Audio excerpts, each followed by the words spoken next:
Cette vidéo a juste vocation à ébrécher quelques idées reçues sur l'emploi en France, plus précisément sur la France en tant que mouton noir des pays développés en matière d'emploi. Partons donc de ce que l'on connaît le mieux, la piètre performance française en matière de chômage.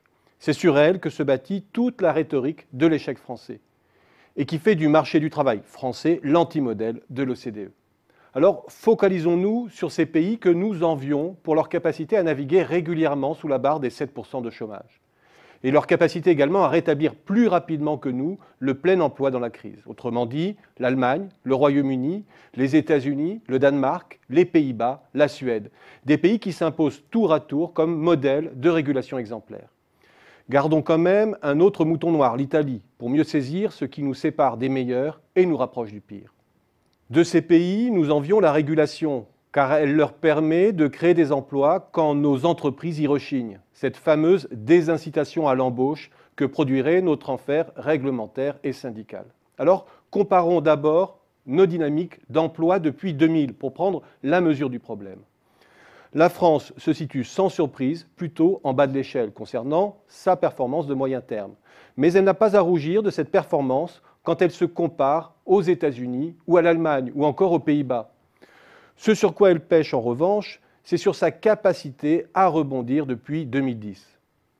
Mais entre les mini-jobs allemands, les contrats 0 heure de la Grande-Bretagne, la montée du temps partiel et nos propres emplois dégradés en France, quel est le bilan véritable de ces créations d'emplois en termes de volume horaire? Au fond, parmi ces pays, qui a créé le plus d'heures de travail? Et là, on peut voir que la performance de la plupart des pays s'affaisse, ce qui montre l'incidence forte du partage du travail dans la performance récente. La France figure plutôt en haut de l'échelle, elle surclasse nettement l'Allemagne et les États-Unis compte tenu de la forte proportion d'emplois de petite durée dans ces deux pays. Bien des performances récentes sont aussi à relativiser au regard des dynamiques de moyen terme. Seuls le Royaume-Uni et la Suède se démarquent positivement depuis la crise.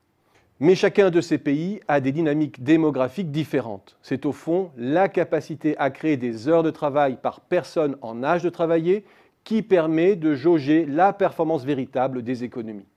Alors regardons, et là encore, la France fait plutôt bonne figure en dépit de sa dynamique démographique.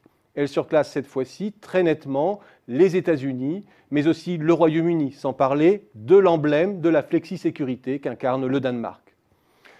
J'entends déjà la réaction sceptique de certains qui soupçonnent l'artifice des emplois administrés ou subventionnés dans l'administration, l'action sociale, la santé ou l'éducation. Et là encore, il faut abandonner les idées reçues. Non, la France est loin d'être la championne de ce type d'emploi.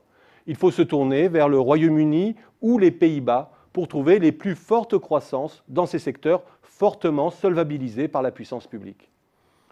Alors oui, la France est un piètre élève en matière de chômage, mais paradoxe, elle est loin d'être le cancre que l'on croit en matière d'emploi.